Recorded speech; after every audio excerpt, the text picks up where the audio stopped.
Last time on Square Roots, Cloud gets a flower, Shinra drops a plate, and Wedge learns that only cats have 9 lives.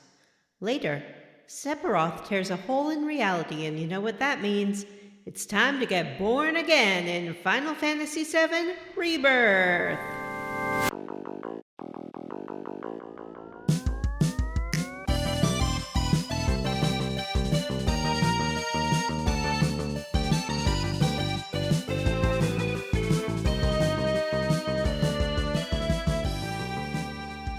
Ooh, Rebirth.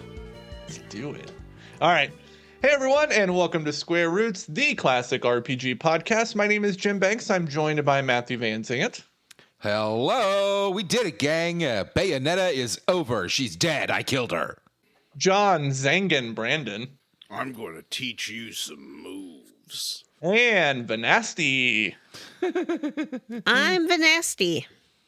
And this is a podcast where we play and talk about your favorite classic RPGs one chunker at a time. Tonight, we start our Final Fantasy VII Rebirth series. Wow. It's the first time we've ever played a brand new game on the show. Yeah, hot new game that everyone's talking about. It's all over the TikToks and the Instagrams. It's the hottest. Mm-hmm. It's the lead story in the nightly news every night for a week. Mm-hmm. Everybody's playing. It's taken the nation by storm. But, Is it? I should also say, welcome back, Vanessa. Welcome back, Thank Vanessa. I'm back. Vanessa's back, and she's here to say that her ankle still hurts, but that's okay, because she wants to record and she wants to talk and play Final Fantasy VII Rebirth all night. That was great, Matt. Thank you. I didn't. Have you been do a working on great that rhyme, since but I've been gone? Yeah, the whole time. Wow. Yeah. I can tell. Yep. Like, that is honed. Rehearsed, one might say. I'm back. I told these guys, and I'll tell the listeners, I make no promises that I'm going to stay for the whole episode, but I'm going to do my best. That's okay. I'm so sweepy all the time. That's what you get for having bones knitting, Vanasty. Yeah. That's what they say. They're like, oh, it takes a lot of energy to lie around and knit your bones back together. Jim's making a face. I don't think he likes the phrase knit your bones back together. Don't. I can talk about the healing process of the incision sites instead. No, if thank you. you. Like. I don't like that either. Nope. Moving on. How about the metal plates and screws? Oh, okay. Do you guys moving have on. any hot gaming news you'd like to knit into our brains? You know, I that sure there's do. so much hot gaming news this week. Yeah. I got some hot gaming news. What is it? Margot Robbie is going to produce a movie based on The Sims. What? That doesn't sound very interesting. It doesn't. That's what I thought too. Neither did a Barbie movie, and that turned out pretty good. Yeah, I hope Yeah, that she but doesn't there's star in no- it. Can that not become her thing? The lady that stars in adaptations of things? She's a good actress. I would like to see her do more. It's a strange thing to adapt because it could either be just a very boring story about a normal family, or it could be a movie about an omnipresent force that terrorizes people throughout their lives. Could be that. Do you think they'll speak Feels the like sim? that Do would you think be they'll like speak a- the sim language? Simlish? Yes. Yeah, it will gotta be be a Simlish with subtitles, There'll be or just some. no subtitles. And they got to have the plumb bob crystal. Yeah. Oh over man, everyone's I head. feel like that's been overused. Yeah. So you'll know when someone's making you mad. Do you think it'll be an isekai where someone gets sucked into The Sims? I think it will be The Oh. Sims, the search for the plumb bob, and someone will find the plumb bob crystal, then realize they can put it over anyone's head and then control that person. It will be a global conspiracy theory film. I think that, They plumb bobbed the president. I think it could work as like a comedy, but I don't really care that much. I think that whatever they do, they'll definitely have a scene where someone goes to like take a shower and their body will just be pixelated. Yeah, for sure. There's been so many expansions to The Sims. I feel like I don't even really know what the game is anymore. I mean, did it ever really have a story? No, I don't No. think so. Just like It more sort jobs of has and these stuff. reoccurring characters. Yeah, they kind of tried to have like storylines around the Goth family, Yeah, I think. I But remember that. everyone I know just like got it, immediately used the infinite money cheat code, and built lots of big houses. Like that's what The Sims is for. Oh, I immediately built a pool and then drowned my Sims. I've never done that. I've never killed my Sims on purpose. They have like died in a fire, which is horrifying. Yeah, but, that's terrible. You know. I've got some hot gaming news.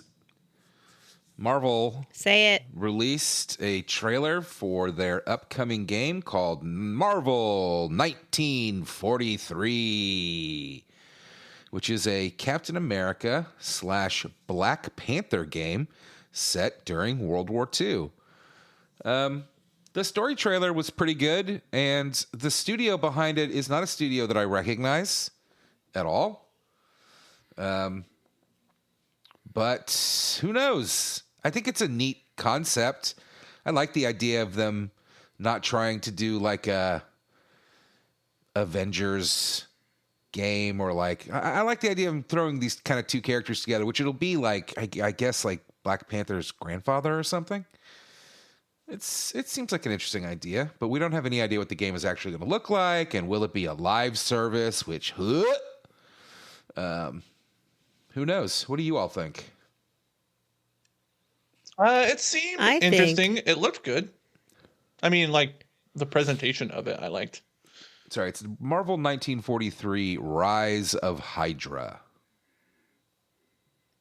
I just don't understand why they don't give me the Marvel game that I keep asking for, which is, the Avengers dating sim, where you can just make your own superhero, Yeah. date a bunch of Avengers.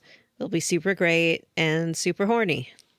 Listen, I want an Avengers Persona game, so I guess we just can't get what we want, you know? That's essentially what I was asking for. Yeah, pretty similar. But for grown-ups. Yeah, Wink. for grown-ups. Wink. An erotic Avengers Persona game? An erotic Avengers Persona game. An FMV erotic Avengers Persona game with the original cast. I was Your hoping powers we'd to put peek like through B walls actors while in the it. Avengers change. I think you should put Yeah. like kind of borderline bad actors in it, like Mario Lopez. Yeah, you're right. It should definitely be like lookalikes for the original cast rather than. But people you've heard of. Yeah. Paul Giamatti is Captain America. Oh, come on. That's just absurd. Luis Guzman as Ant-Man. Yeah, now you're being ridiculous. It would be like, I don't know, who's the step down Paul Rudd? That guy from The Office? No, he's like really big now. Yeah.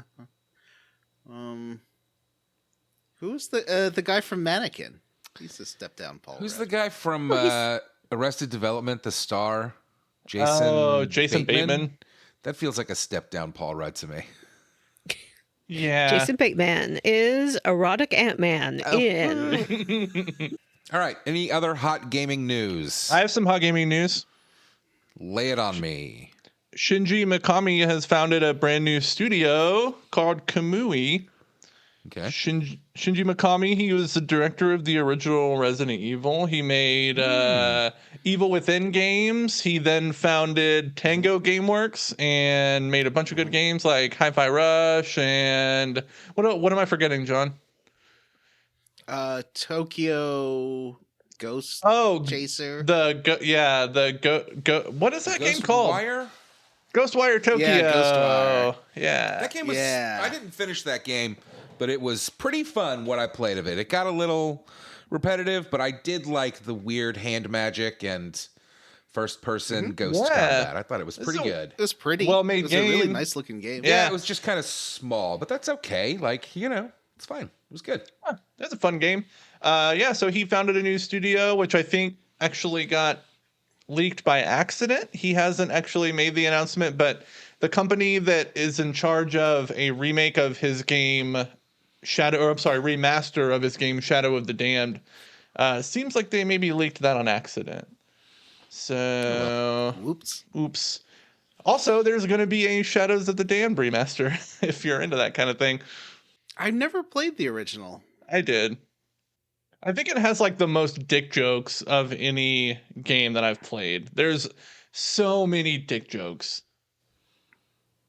It can't have more dick jokes than Leisure Suit Larry. Well, Does Leisure Suit Larry have a lot of dick jokes? Is it mostly like women with big boobs? Yeah, I don't know. I haven't played it. You guys tell me. Ones. I don't remember it have. I mean, I've played 1, 2, 3, and 1, 3, and 5. I haven't played 2. That Shadows of the Damned game always looked like hot garbage to me. Yeah. Hey, another little small piece of gaming news. Larian announced that they are not going to be releasing any DLC for Baldur's Gate 3 and that they will not be making Baldur's Gate 4. They're sick of it. Yeah, they're sick of it. Yeah. Good for them. Yeah, good for them. Huh. Wow. Listen. It sold well, though, right? And was very well received. It's unusual for a studio to just be like, we don't want to do it again. I think it just was too much. I think that they're used to smaller projects and they don't want to do it again. Yeah. Maybe they want to focus on their own world. They've got those Divinity Original Sin games. All right. I guess that's the end of our hot gaming news segment. Nobody has anything else? That crazy Apex Legends thing? Oh, yeah. There was an Apex Legends tournament last weekend, and somebody hacked the contestants while they were in the match and took like control of their machines and installed cheats like aimbots and stuff, and were killing players all over the map like during the competition, like live, which is crazy. Oh, wow. There's Romance and Dragon's Dogma 2, which just came out. Oh, that I do did just come play out. that, but Did it? yeah, I don't want to spend money on it right now. I've heard it's really hard. Even show money. I got the first one was first one fun. not too long ago and just couldn't get into it. It's always fun seeing, because if you're playing it on something, a service you have a lot of friends with, it's fun seeing all the pawns that your friends made. Yeah. Because they're almost universally horny, which is great. And I love it. I don't know that I have room in my heart for another open world RPG at this point in time. It's too much for me. I'm also a little burned out. In fact, I was thinking that I would like to get back to Baldur's Gate 3 soon. I really want to play more of that game, but now I got to do this Final Fantasy. More Personas for me. Maybe This I'll just Final replay Fantasy Persona is 4. not small. No, just the grasslands are. Oh boy. I mean, obviously the You hottest don't gaming. have to do everything. Yeah, I don't intend to. I'm not going to try to hit it. I'm not going to try to hit every thing. I'll try to focus on the things I enjoy doing, not worry about the rest. There's something I do want to talk about, though, in the news. And I know that we all know about it because we've talked about it on our chat. Oh my God, he's But going to try to convince us to vote for Donald Trump again. Stop, John. We're not doing it. Yes, John, Basically, he does Gamergate deserve 2.0 total presidential immunity. Oh, yeah, we did talk about it in the going group chat. on. Gamergate 2.0 is going on. Yeah. It's I don't. about Can we maybe not give it that? I'm not saying we shouldn't talk about it, but let's not start calling it Gamergate 2.0 because that lends it they're more. trying. So you could say fake Gamergate 2.0. Yeah. But don't Well, lend but the it first the one was fake, credibility. too. I mean, Yeah, that's not true. credibility, but don't lend it the audience of Gamergate. It's okay. garbage They're gate. trying.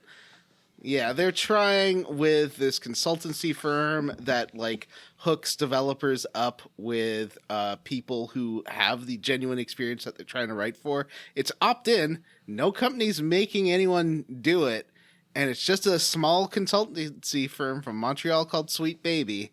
and somehow this dumb group of idiots is saying, "Oh, they're like the reason that games budgets are so high is because they have to pay these people, or games won't get any money unless they pay these people. So that's why all these games are getting canceled." None of that Like makes they're any just sense. making shit up. Yeah.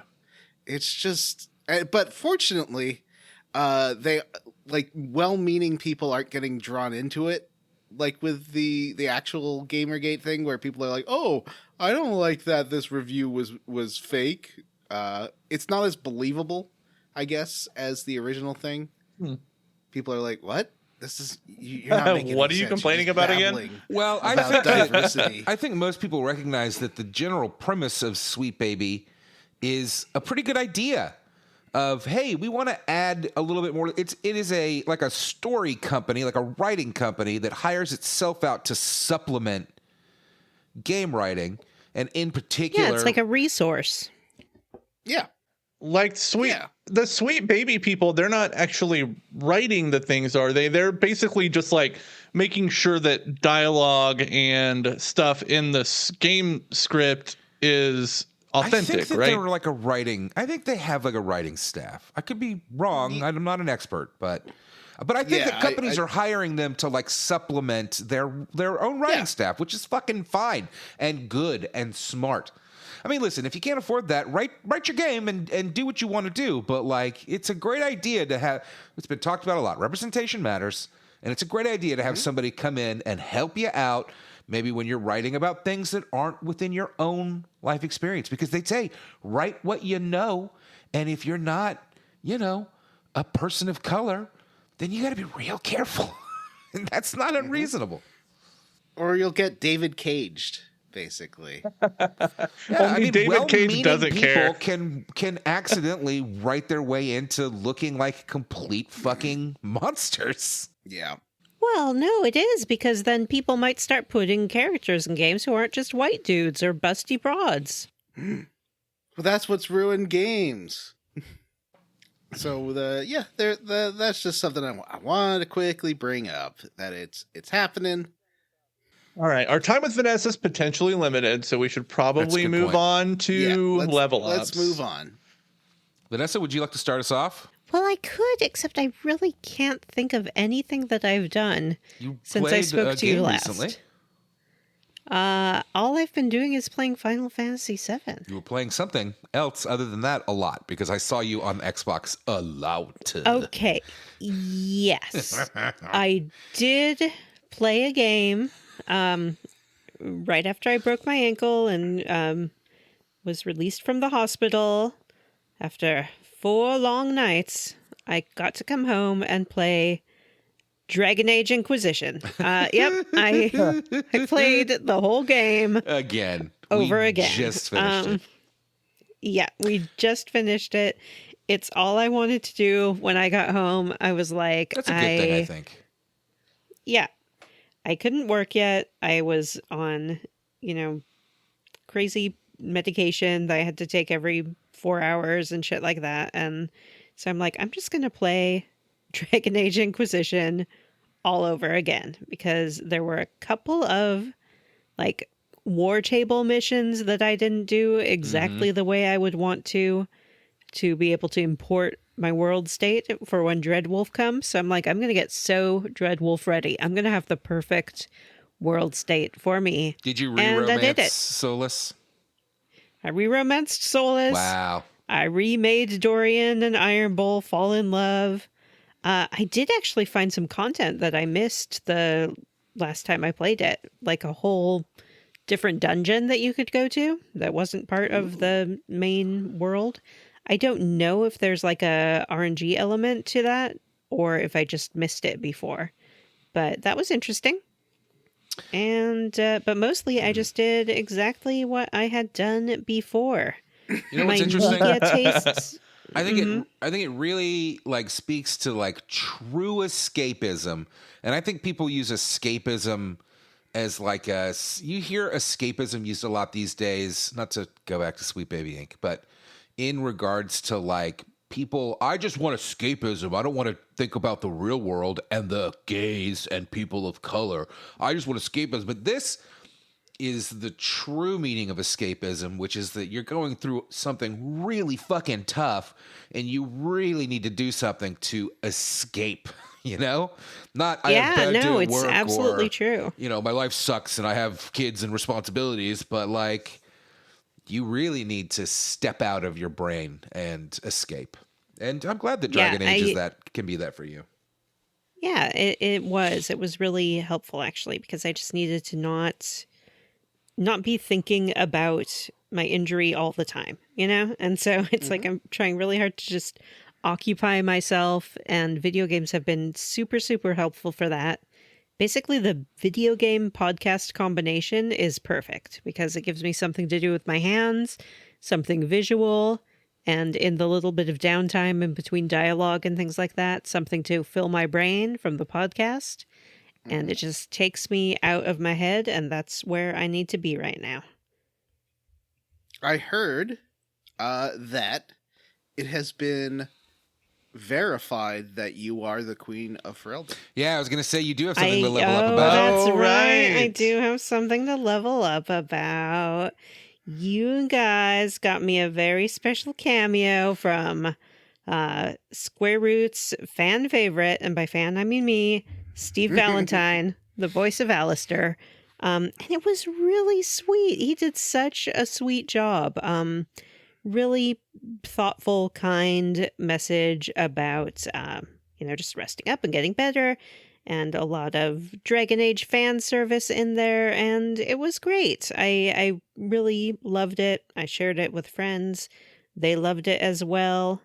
My mom was telling her friends about it, and they were like, "Oh, we love Steve Valentine," because they used to watch like Crossing Jordan back in the day, you know. So That's amazing. it's been a cross-generational hit from everyone, and yeah, I was really taken with how impressed I was by what a nice job he did with it, and how impressed I was with you guys for thinking of me and getting me a very special gift. And this was like a couple days after I came back from the hospital, so it was a quick turnaround. Good job, lads. Well, there was actually this is the first cameo that I've ever ordered. So when I did it, I submitted the order, and it's like, okay, he has 7 days to do it, and if he doesn't do it, we'll just refund your money. And I was like, oh my God, is he actually going to do it? And then like 5 days into it, I got the notification that he did it. Very nice. It was great. And that was Jim's suggestion, and what a great suggestion, Jim. Thanks, buddy. Oh, I'm actually surprised by that. I had guessed that it was Johnny's suggestion, No, but Johnny's suggestion was cheese. Jim's yes, suggestion and I also got the Steve cheese. Valentine. And my suggestion is that I was going to buy you some comic books and mail them to you, but then I remembered I never leave my house. You know what you should do is get her a plush hot dog to sleep on while she's laid up in bed. Aw. Yeah. I also saw a friend of yours got... Sorry, go ahead, Johnny. A friend of yours got you a Psyduck blanket. Yeah, a friend of mine got me a Psyduck blanket, which I'm using right now, actually. I have come up with this great system where when it's time for me to go to work in the morning, I get out from under my sleeping blankets, get on top of my quilt, and then put the Psyduck blanket over me. It's my whole commute. It's great. It really gives a break between, you need that mental transition between your home life and your work life. And that's working really well for me. I also have this pillow that is shaped like a piece of toast. And then on the back of it, it has a little plastic pocket. And inside the pocket are 4 little avocados and 4 little eggs. And on the front of the toast is Velcro. And you can play tic-tac-toe with the avocados and the eggs by sticking them on the front of it. Fun. You know what? I did it once with a friend of mine, and then we were like, oh yeah, tic-tac-toe isn't really a game for adults. Yeah. But it's been the perfect size for like propping behind my head and things like that. All right, that's how I leveled up. Johnny, tell us about you. All right. Well, I have been playing a game called Sheeran the Wanderer. Oh, really? I've been looking for something fun to play. And I bought... Okay, so there's the new one. It's not the new one. I bought the one that's a remake of the Vita game. So it's like pixel art. It's really pretty. The pixel art is great. The music is... The music isn't like chiptunes. It's really nice... Japanese sort of traditional instruments like percussion and woodwinds. That's and cool. Stuff. Yeah, the music's fantastic. What kind of game It's is just that? like it's a very heavy roguelike. So What do you mean by heavy? Like really rogue style. So it's got the random dungeons. When you move a step, all the monsters move a step. There's all these unidentified items that you get that have weird, like lots of crazy things can happen because of the way that items and monsters and stuff interact with each other. Cool. And it's very bite sized, and you can really pick it up and put it down. So it's good for forcing myself to take a lunch break at work, which I'm really bad at. But they take it out of my pay, so I should work. That Which that one are you half playing? hour I The should original? do- Sorry, I didn't mean to interrupt you. I'm playing. So there's on Switch. There's two of them. There's a pixel art one and a new one that's 3D. I'm playing the pixel art one that came out a few years ago. And it's like $20. Yeah, I assume the new one is Sheeran the Wanderer, the Mystery Dungeon of Serpent Coil Island. Yeah, this one's the Towers of Fate and the Dice of Destiny or something. Cool. That sounds pretty Yeah. interesting to me, actually. I would say the tutorials are a little frustrating. Like it takes like a couple of hours to really start up, because I just want to play the game. There's a lot of JRPG you got to get through to get to the towers, but once you do, it's just fun. It's just a fun little, pick them up, put it down. Originally I like a these DS kind of game games too. Wow. Yeah, there's been Sheeran the Wanderer games since Super Nintendo, maybe. I know it's around there. 1995. Yeah, It 'Cause was it's sort like it was the second entry in the Mystery Dungeon series.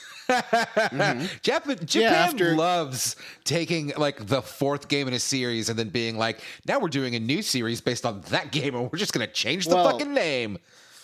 But so the first Mystery Dungeon is a spin-off of Dragon Quest IV. What? It's about. It really is. That was Tornelico or whatever. The shopkeeper from Dragon Quest IV was the first Mystery Dungeon game, and there's Pokemon Mystery Dungeon games which are related. They are part of the same series. And I think there's like a Chocobo Mystery Dungeon. Ooh, there's which one I've on never iOS, played. but it's Japan only. That's a bummer. Yeah, I'd rather play on Switch. I don't like playing games on my phone. Well,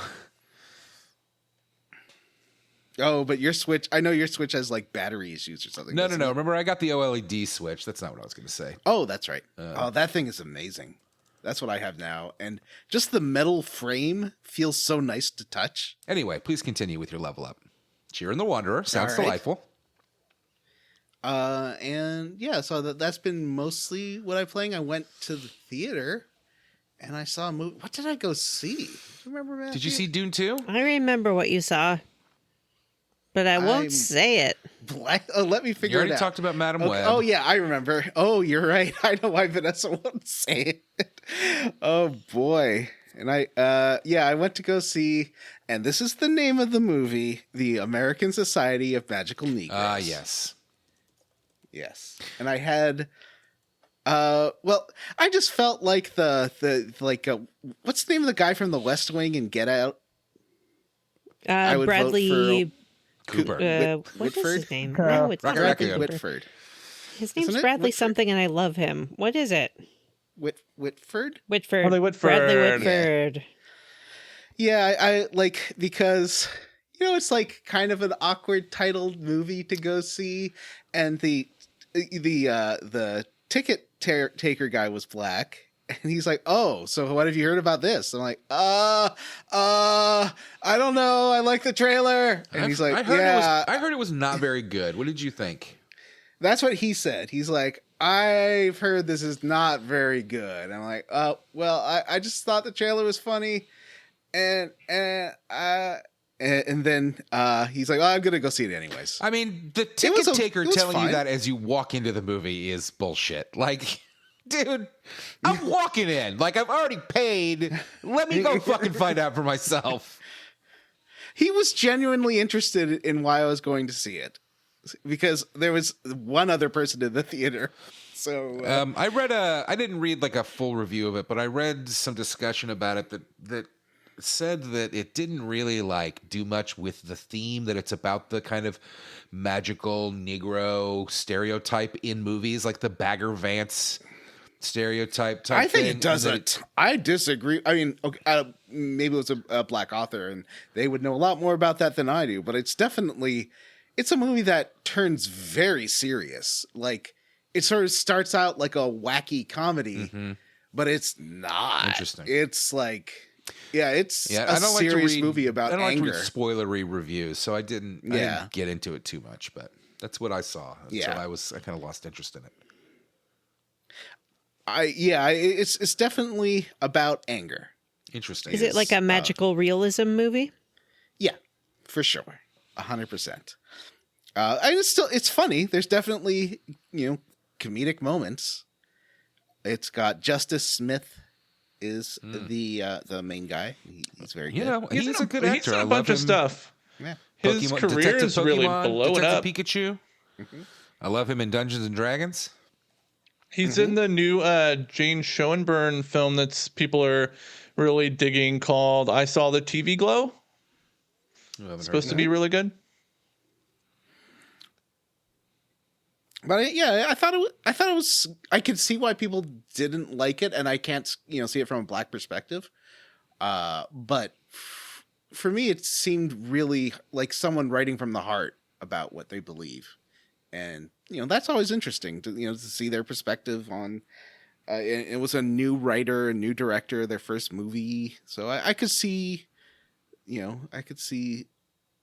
other interesting movies coming. I can't remember their name. Look it up real fast, and then we can move on to someone else. Of magic, Kobe Libby is the director and writer. Where's he come from? What's his deal?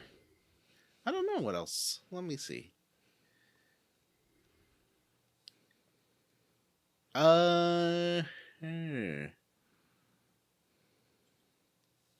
He's from The Opposition with Jordan Klepper, a new satire television series. What's that on? I watch him. He's on The Daily Show, and I like him. I don't love Klepper, but I like him.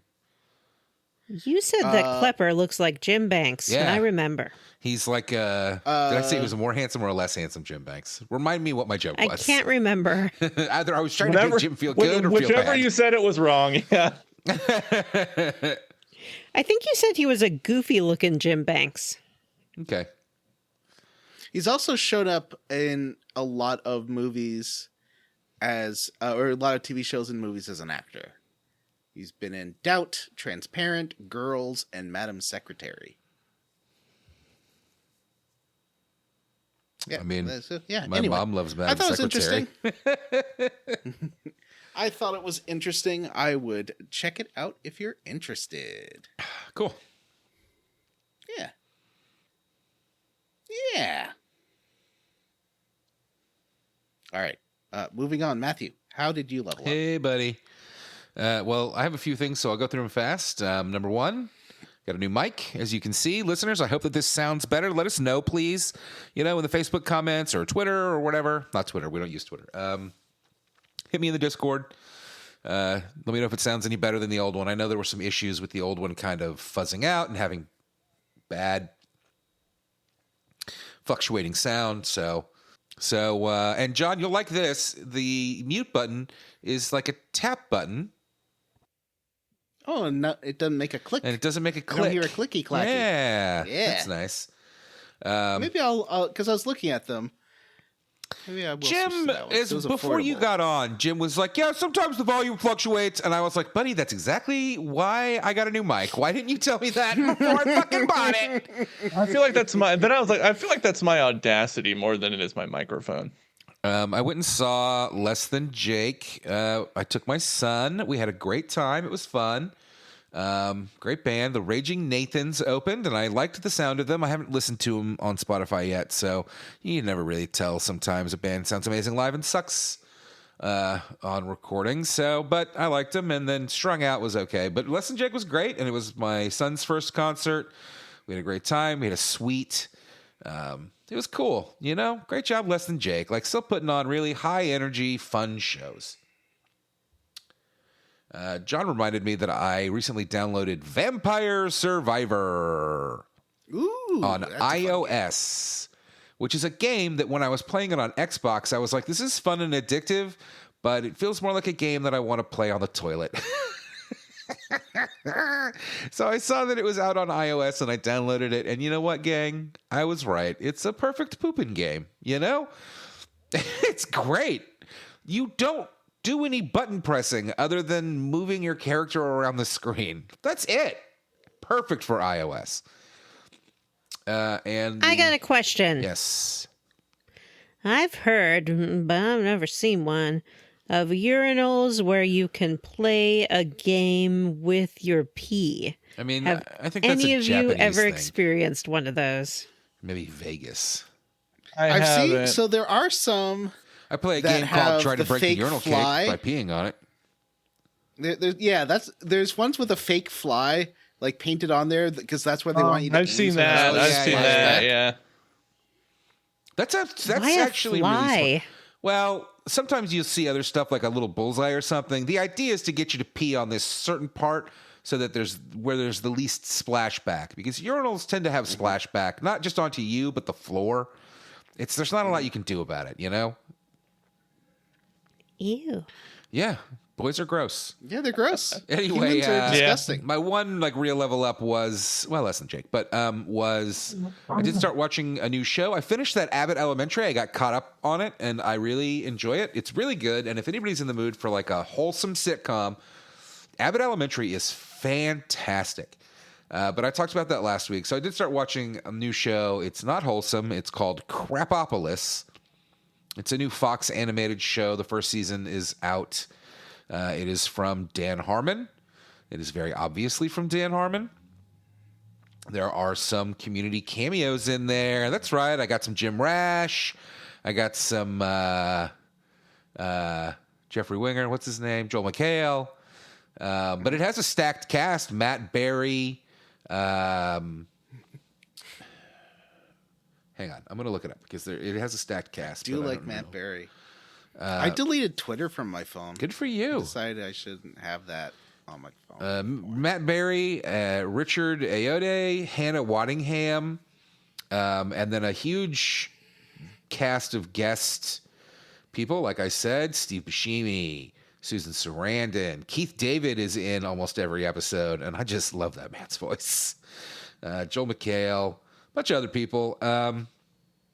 It is pretty funny. Like, it took a couple episodes to get going, and it's pretty grody, you know, which isn't shocking from Dan Harmon. But I would say each episode has at least a few parts that really make me like crack up. The premise is that it is like prehistory, in the time of not ancient Greece, but the actual like living Greek gods. And a man played by Richard Ayoade is trying to kickstart civilization. And Matt Berry plays some sort of monster father. He's like a lion and a goat, and he has bat wings and a scorpion's tail. I don't know. Chimera. Yeah, I guess he's a chimera. And his mom, played by Hannah Waddingham, is the goddess Delirium.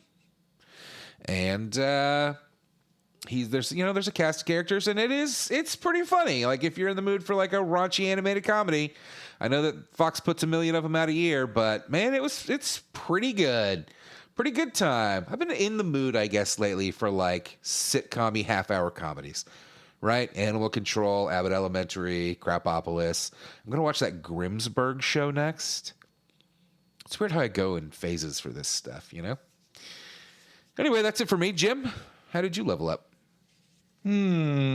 Saw a movie called Love Lies Bleeding starring Kristen Stewart. It's she plays like the owner, well, not the owner, she's a manager of a gym in like New Mexico town in the 1980s, and she falls in love with a bodybuilder lady, and bodybuilder lady starts taking steroids and becomes unstable, and it's very it sounds like I'm making it sound like more of a drama than it actually is. It's actually kind of like a pulpy crime thriller with some like surrealist elements in it. It's really interesting and it's really good, and all the actors in it are great. Ed Harris has a skullet in that movie, which is weird. Well, I But don't know why it's otherwise, it is weird. weird. Some people just have a skullet. Off-putting. But yeah, I like the movie. I like the movie quite a bit. John The has a ending skullet. is- Look at him. The ending is really weird and had a lot of surreal stuff that you're supposed to like not interpret literally. So it was kind of jarring because the movie had been really grounded up to that point. I also went and saw Killer Clowns from Outer Space in the movie theaters, and I'd never actually seen that whole movie. It's pretty bad, but has some funny moments in it. Yeah, Killer Clowns is a real classic of like bad 80s comedy horror. It's elevated a little bit by how good all the effects, most of the effects are. Yeah, Like, the clowns look clowns good, look crazy. and there's some legit creepy parts of like them like putting people in cocoons and then like drinking them. Ooh. They're like cotton candy cocoons. Yeah. It's hard to take seriously. It's a terrible movie. Yeah, and this is a pre-level up, but I have my tickets all ready to go see Late Night with the Devil tomorrow night. I'm excited Man, I'm for excited that. for that. It's gonna be good. All the reviews are so good. I'm excited. I'm bummed that I can't go see it. I'll tell you about it. Don't. No. I will, won't do too. that. I won't. He'll be like, it's not a spoiler, but when But this is what happened in the ending. dies, like, yeah, Yeah. it's really... You'll have to give us the PG review because I do kind of want to know. Like, I might try to see. I might see if I might go. I might try to go see that. I don't go see a lot of horror movies, and it's impossible to get my children to go. But I might make the effort for this one. That's supposed to be pretty good. All right, you guys ready to get into the quest log? Not really. Can we Oh, talk about boy. anything but Final Fantasy VII? So No, we're gonna talk last about time in Final Persona Fantasy VII. 3, You want to talk about? I recruited You want to talk about Aegis. Bayonetta some more? and Koromaru. You guys remember Final Fantasy VII Remake? We just played it like 6 months ago, Jim. We did just play it last year. I was thinking about that today. But what do do you you mean play it remember a about second kind it? of time? remember it. What do you remember about it? What's different from mid. the original game? The Honeybee Inn dance sequence, Uh-huh. and then at the end, Sephiroth tore a hole in reality, and then they all walked away saying, well, I guess now our whole destiny is totally up to us, and there's no guarantee that what would have happened before is what's going to happen. Then Aerith turned to the camera and said, I'm not going to die this time. And they all walked is off what into the happened. sunset. You killed the gamers of fate. Yeah, the Whispers. Yeah, the gamers. Remember? Yeah, your yeah. idea was that they were representing angry gamers. They're a metaphor for people who can't abide the game making any changes to the plot of the original. Man, like I've talked about it a lot already, but I'm playing Persona 3 Reload, and I am enjoying the ever-living shit out of it. And kind of looking at Final Fantasy VII Remake and Rebirth, I do kind of feel like, wow, maybe you could have just done what Reload did, and it would have been awesome, instead of this whole thing where now we have fucking Assassin's Creed towers in Final Fantasy VII. I've played Final Fantasy VII before, though. Some shitty modern stuff into it. That's great. So what? So what if you played it before? Go make a new game. That's what they did. No, they didn't. Anyway, I like remake better than the original. There, I said it. Wow. Oh, wow. Whoa. What else changed? There's an expanded role for Johnny, everyone's favorite character, Johnny. Yeah, Yay. I thought he was like new for the remake, but I was watching a replay of 7 original on YouTube, and Johnny is in that game. He is? There's expanded roles for Jesse, Biggs, and Wedge. Jesse is an actor now who was at the Gold Saucer and wanted to bone Cloud, but then she died. There was Wedge, who was lovable. She's dead. She's a Wedge, lovable, chubby guy who loved his cats and he loved to eat the Midgar special pizza. And then there was Also Biggs. dead? Gamers, Also gamers dead. pushed him out the window. Yeah, he's also dead. And then there's He's not Biggs. dead. He's dead. Spoilers for this game, I guess, because he wasn't fucking dead in Final Fantasy VII Remake. Yes, he You was. saw He him got fall off the squashed. tower. Everybody fell off the tower. Well, yeah, you guess you see him get pushed out a window. Yeah, you see him fall off the tower. And then there's Biggs, who you think died. Well, he's a Charlie Sheen lookalike. We should say that. Like 80s Charlie Sheen. Yeah, like And, Charlie Sheen when he was like pretending to be kind of Hispanic. Yeah, and he's Actually, he might be kind of Hispanic. He's a guy who Charlie Sheen is, yeah. Martin Sheen's his dad. yeah, Who's his he's dad? Martin Sheen's his dad? Martin Is Martin Sheen. Sheen Hispanic? Yeah.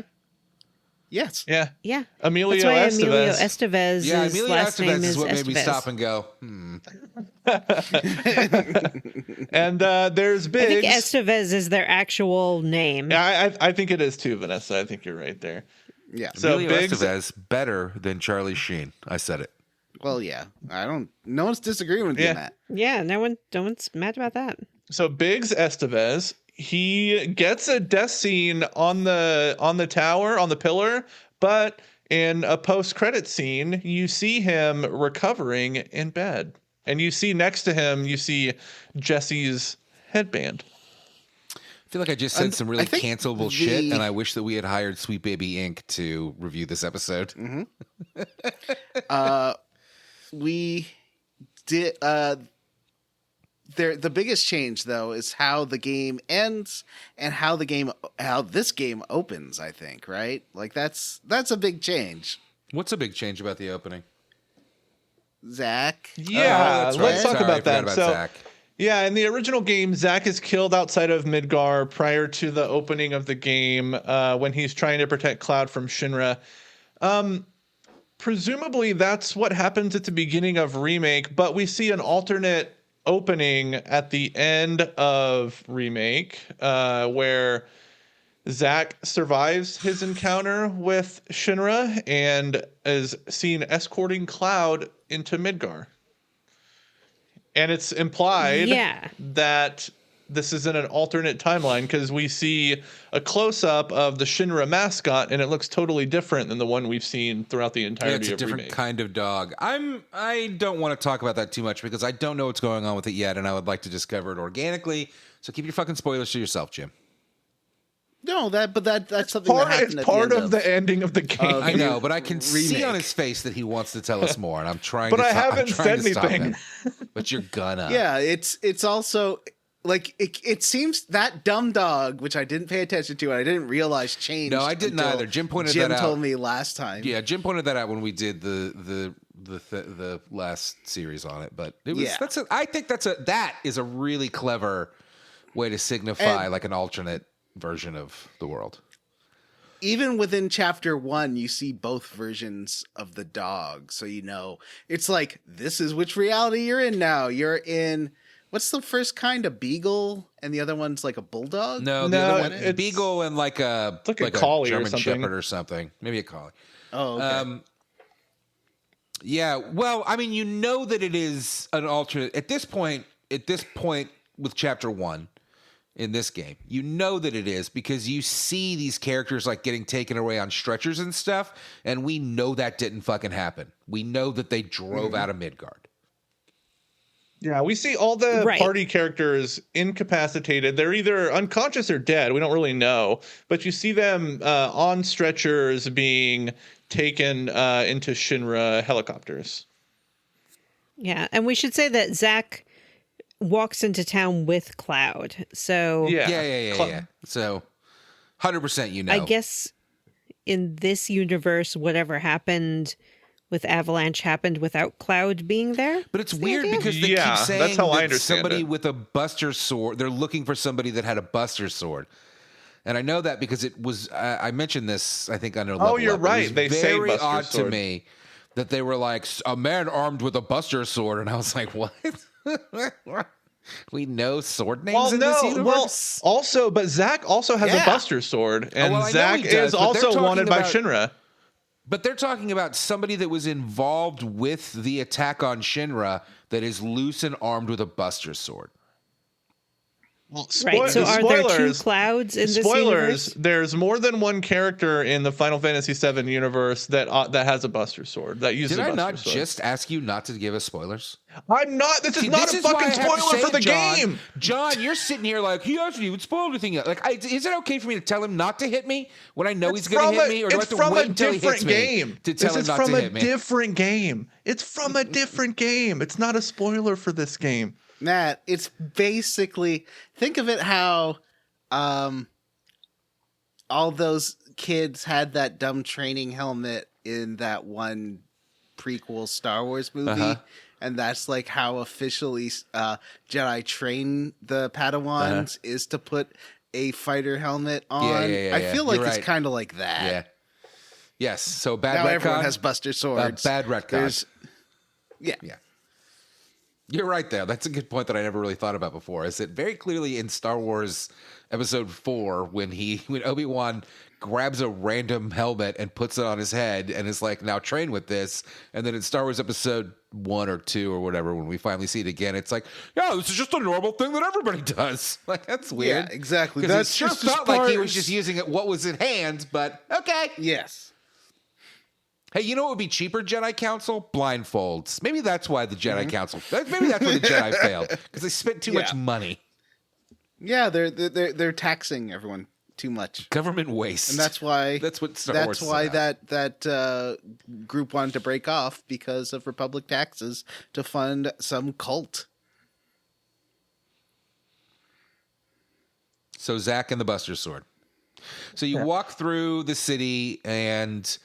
For some reason, even though you're very clearly a soldier with a Buster Sword, nobody remarks upon you. And then what? You see a helicopter go down, and you're like, and you know Aerith is on it? He saw some news footage of Aerith being loaded onto That's right. this helicopter. With he was Red like, 13. what the heck? Red 13? Red That's 12? Aerith. Red 13. Yeah. Yeah, this game starts off with an exposition newscast, and it's hard to say. At first, they seem like Shinra shills, but then they start showing stuff that Shinra doesn't want them to show, and they get their cameras punched by the Scarlet. low-level soldiers. Didn't Scarlet come and punch the camera? Or is that is that in remake? Scarlet she spikes does the show up camera at at the one end. point. Yeah. Yeah, she shows up at the end as well in this. Yeah. But there's also Shinra soldiers being like, "Don't show this." Yeah. And then we see Red 13 wakes up and crashes the helicopter. And then Zack runs up. You get a little combat tutorial here. And you have to fight some Shinra soldiers. Playable Zack. Playable Zack. Playable Zack. Playable Zack. What? What is this? That game I haven't played? Crisis Core. Yeah. And there's no slot machine mechanics when you're playing as Zack. Yeah. It's interesting. I don't know what's going on. Like, I can't spoil the game because I literally don't know what's going on. So, but Zack is able to rescue Aerith. Red 13 kind of sacrifices himself, which is Very kind of sad. heartbreaking to see. Yeah, I didn't like that. Yeah. And then we cut to Cloud telling everyone about his little mission to Nibelheim, where he was soldier first class and hanging out with Sephiroth. They're 'Cause just they're- like hitching they're- a ride in the back of a truck, right? And Cloud's like, "Let me tell you my backstory." Are they? Do they not start in the? Are they in the hotel?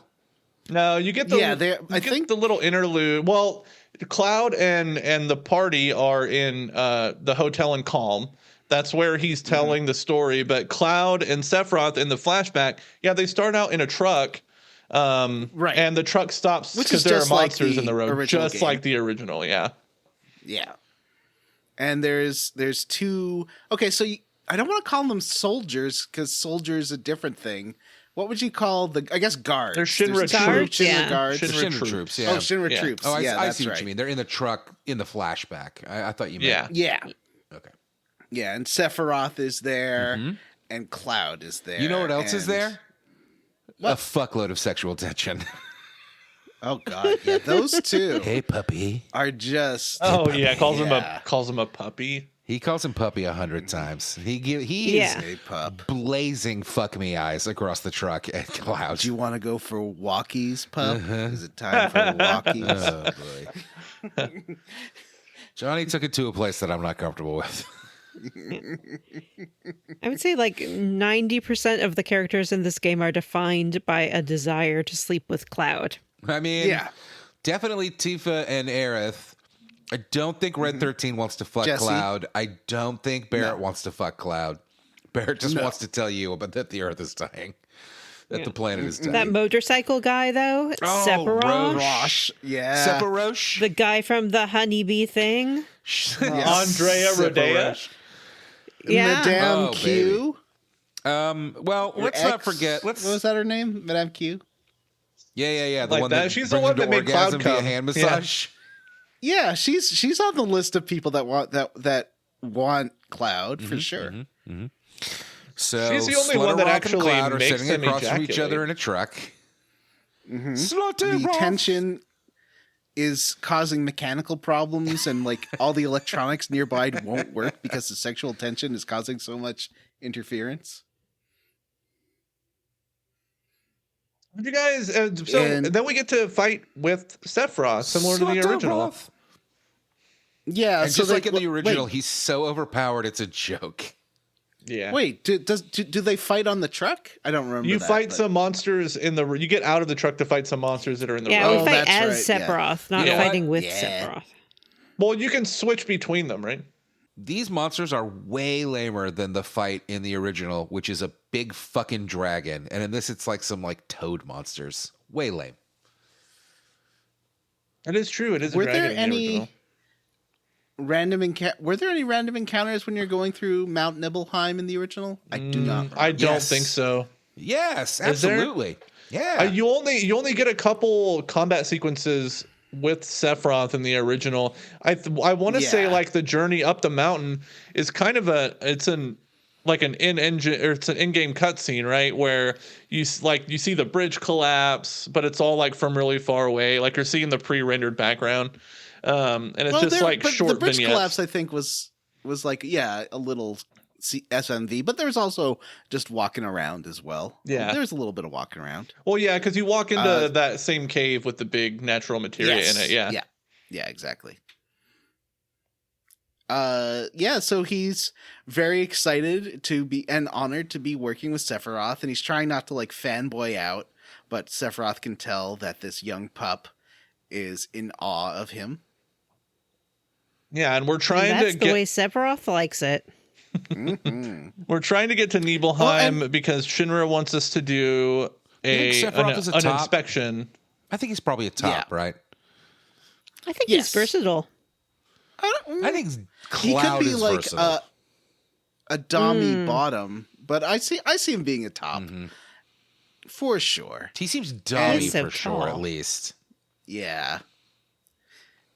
And he's also nice. Like Sephiroth seems in the original version, he seemed very aloof.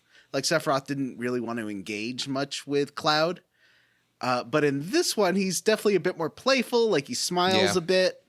He seems like a reasonably normal person. I do think it does that thing from I don't know if it's 1-to-1 to the original, but I remember it happening at some points where when Cloud is anxious, he starts doing squats. And it does that here. Cloud's in the truck and he's just doing squats. And I don't know why, but I found that very endearing. Like, it's very silly. And that also kind of made me like assume more sexual tension than maybe the game intended to imply here, where Sephiroth is just watching this kid like work out and he's just kind of like, yeah, boy, okay, I want to get that. I want to get up in them guts. and there's a couple of the two other troops there. One's kind of got a gruff, manly voice, and the other one has like a very passive, like, oh yeah, kind of soft voice that seems. Listen, oddly we've all played familiar. Final Fantasy VII. Yeah, the other one sounds exactly like Cloud's voice actor, and I think it is. The other one is the same voice actor, obviously. Spoiler for later in this game, but also not a spoiler because we've all played Final Fantasy VII. Yeah, also, and something's up because Cloud is not acting like a big entitled fucking dick in the flashback. Like, did you ever see Cloud do squats before outside of the squat minigame and remake? Like, he's never energetic, never doing anything like that, never really cares about what's going on with anyone else. So the fact that he's trying to be thoughtful, young and like this is before I'm with he's Jim on this. traumatized by the death of his mother. I think it's supposed to be like, why is Cloud so different in the flashback? I think you're supposed to be asking that question. Yeah. So we get to Nibelheim. Sephiroth says we should go and explore a little bit. You can go talk to your mom, which is a weird experience. Yeah, we get sort of like Is it? fragmented cutscenes. Yeah. Well, yeah, but he's like retelling, and like you can kind of like go back to it cuts back to them in the hotel talking to Cloud, retelling the story, and like they want to know more, and he's reluctant to like talk too much about this last conversation with his mother, which is understandable. And it's very this is almost word for word the scene from the original game, which I like. Yeah, me too. Knowing what was coming made this kind of heartbreaking. His mom seems awesome and also hot. His mom was hot. And this is where you start getting the green static of fake memories. Yes. Also, I like that they cut away back to Calm here after you talk to Sephiroth, and Barrett's like, hey, hold on. You're making Sephiroth sound like a pretty okay dude. And Cloud's like, he kind of was. Yeah. He's like, well, wait until I tell you what he did, then he won't seem likable anymore. Yeah. Yeah. Sephiroth's also famous in universe, which is kind of interesting. Yeah, all the villagers want his picture. They know who he is. Yeah, he's the hero of the war with Wutai. Mm-hmm. They pull up to Nibelheim, and the mayor has got a huge celebration for like a welcome dinner for Sephiroth planned. Everyone's super excited about Sephiroth. All the villagers are like literally crowding around him. This is so you're introduced to a bunch of characters here. There's I believe Tifa's dad shows up, or is that the mayor? There's the mayor who's the big bear. The mayor does show up, yeah. And then there's Zangan, who's Tifa's sensei. And he was there. He was also there in the original game. Yeah. He was at the and I love their commitment because, like, in the original game, his character model looks so weird. It was like just a dude in a cape that was jumping around. I love they left his outfit mostly intact. He's still just a weird looking guy in like a diaper pants and a cape. But he's so fucking strong. beefy. Yeah, he is fucking. Yeah. He's not just beefy, he's thick. Like. Yeah. And thick like only an old man that has been working out every day of his life can achieve, you know? Mm-hmm. Ropey old muscles. So when you get to the village, there's a bunch of things you can do as Cloud to walk around. And I think that they're optional, right? Like you don't have like I missed one of them of watching the welcome ceremony. I think I had the option to do it, and I was like, I'll do that after, and I didn't have the chance later. I don't think I watched that. What does that involve? There was just an option to do something because there's like little quest markers all around Nibelheim, and one of them was at City Hall waiting for like a big speech or something. I didn't do that one. Huh. Interesting. One of them is to like reminisce about the water tower, and then Tifa's like, "Oh, so do you think of me?" Or something like that. Oh, right? That's right. Yeah. And you can go into Tifa's house. Could you? All right, so this drove me crazy. I couldn't fucking find Tifa's house. I really wanted to see if they would redo that scene of Cloud raiding her underwear drawer. Yes, They did. They yeah. 100% Fuck, I do. couldn't find it. I thought it wasn't there. I'm real bummed. Tell me what happens. You can't steal her underwear in this one, but you go into her room and Tifa's You like, can smell it. he was like, you went into my room, and then you can choose to lie about it or tell the truth. What happens if you I tell told the the truth? truth. I was like, "Oh yeah, Yeah, I told went the into your truth. I room. was like, yeah, I did. Yeah. Yeah, and then you can then you open can go her into her closet and she's cabinet. like, "You went through my stuff?" Mm-hmm. And Cloud's was just like, like, "Yeah." "Sorry." You can also play her piano. Okay, I thought the piano would be like 4 keys or something simple. It's got like harmonies and octaves and chords And like and 24 different like directions you have to move your analog sticks into, and you have to move each stick independently, so it has to strike its own chords. It's hard as hell. Can they make like a Rock Band keyboard controller that you could just plug in for this? Because I can't do it. They like should have let Yeah. you tap on the little pressure pad on your PS5 controller in like different spots. That would have been cooler than what they did. Did you win this minigame, Vanessa? No, the best I can do is like a C rank or something on the piano game. I didn't even find any music sheets to play. Maybe I found them later. Maybe yeah, it's not here that you don't find you the don't have music any sheets. you don't have any sheet music at this point, but you can definitely get some later. Yeah. So when you get the sheet music, do you have to like play it for real? Do you have Yes. to know like every good boy deserves fudge and face? They're and all that? they're mostly like character themes. Yeah, you have to move both of the sticks as indicated. It's basically a rhythm game. It's hard. Okay. Because like the right stick will be pointed up to the right and it will tell you when to hit it, but like the left stick will be pointed like down and like straight to the left. So like you're moving both sticks independently to hit different chords, and you have to watch both because you have to strike it in like perfect timing to get the best score. It's really difficult. I went and talked to the mayor and hit on the mayor. There was no option. There's no romance mayor button, which is a shame. There was no There should romance. be a romance mayor button. There was no romance. What's his name? Pangolin. Zangan? Yeah, there's no romance Zangan option either. Yeah, you But need He the cheat does code for sort that. of. He kind of says that he wants to make you one of his disciples, Mm-hmm. and he That says that sounds a he little has. culty. Yeah, he says he has a lot of people your age who follow him. Yeah, and Yeah, doesn't he very compliment culty. your body? Doesn't he say like, "Oh, you got great tone"? But I did do the workout for if you stand next to the people working out, Cloud like joins in the workout with Pangolin. Zargaz. What's his name? Zardoz?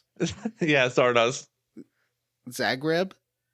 He's basically kind of wearing a Zardoz-esque costume. Yeah. Oh, Sean Connery wishes he was that beefy. That's true. Mm-hmm.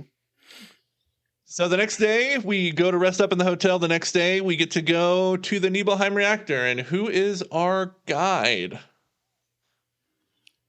It's Tifa. Little Our cowgirl guy. Tifa. Yeah, little cowgirl Is Tifa. Cowgirl Tifa. And that's where you see her cowboy dad as well. I like Yeah, I I like guess her- Tifa's cowgirl outfit. I'm Yeah, sure you you do. I don't think there's anything about Tifa you don't like. Oh, wink. So, were you disappointed with how small her breasts are in this game? Damn you, sweet baby! No, there's her breasts are not small. I know, but remember that was a big thing with the remake. Yeah. People were like, "Oh, they nerfed Tifa's boobs."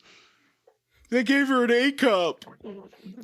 I never, like, I always used to make fun of that, and then they nerfed Nightwing's butt in that new Batman game, and Gotham now I get Knights it. or whatever. Yeah, they gave him a flat pancake ass.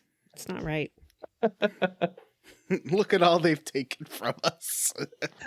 Look what they took from. This is a world that liberals want. Mm-hmm. So making our way up the Hang on, mountain. except they really did nerf Nightwing's butt, and Yeah. they did not nerf Tifa's boobs. Yeah, Which game and also had Nightwing with the good butt? Was that Origin? Yeah, Or was that... Gotham Knight, maybe? Is he in that? Yeah, he is. He wouldn't be in Origin, right? Isn't that a prequel? Yeah. Oh, I don't know. He's in the city as well, I think, right? Yeah, I don't think he's in City. Is he? Yeah, I think so. I don't know. Yeah. Doesn't matter. You're right. Doesn't matter. So when we make our way up the mountain, as we make our way up the mountain, we get kind of the first taste of traversal in this game, which is a lot different from Remake. Remake was pretty on rails, just moving kind of from point A to point B through corridors. This game, there's a lot more freedom to run around. You can climb up things on the field. Yeah, I mean, it's still a corridor. This part is. This but part is, it yeah. opens up after. Sure. I'm not saying that it doesn't open up after, but this is definitely like you can go the wrong way, and there's like a corridor that leads off in the wrong direction, but it's just a couple of corridors. But there. When do I get my... I got all sorts of materia there, and how do I get it back? You I can't. want it Oh back. man, I found so many mega potions that I'll never get to use. Yeah, you can't. Nothing that you get in this flashback carries over to the rest of the game. So there's a lot of homoerotic tension going up the mountain. Like Sephiroth's like, I'll handle the monsters, and Cloud's like, no, I can fight the monsters too. He's like, oh yeah, pup, let's see you try. And then he fights some monsters, but gets a little pushed back, and Sephiroth takes over. But then you keep trying and fighting. Yeah, we learn how to climb up the cliff faces. This game has a climbing element to it, which is fine. It feels a little janky. It feels like worse than like an Assassin's Creed, you know? It's that like is it Tomb Raider that does this too, where it's like you can only jump to the yellow parts. Like, come on. Oh, Horizon Zero Dawn. yeah.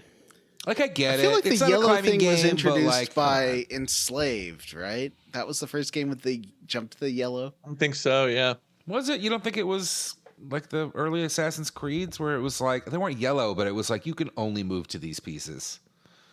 But it's that And then Zelda was like, the "Fuck first you, we're gonna Assassin's make Creed this good."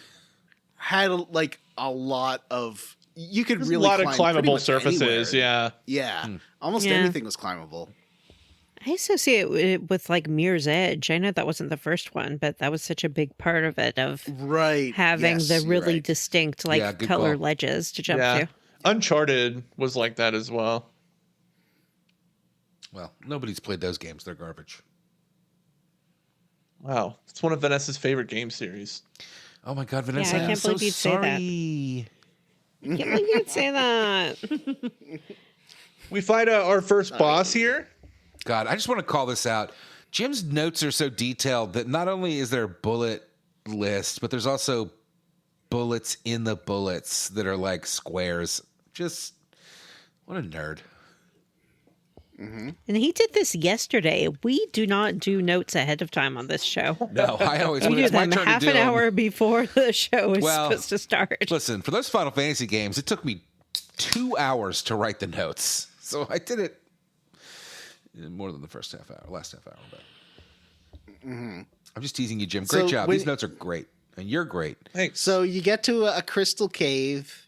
It's got all these like jagged raw materia growing out of things, and Sephiroth's like talking about how raw materia is real different than the natural like occurring super materia. con- Kinda cool, Concentrated. though.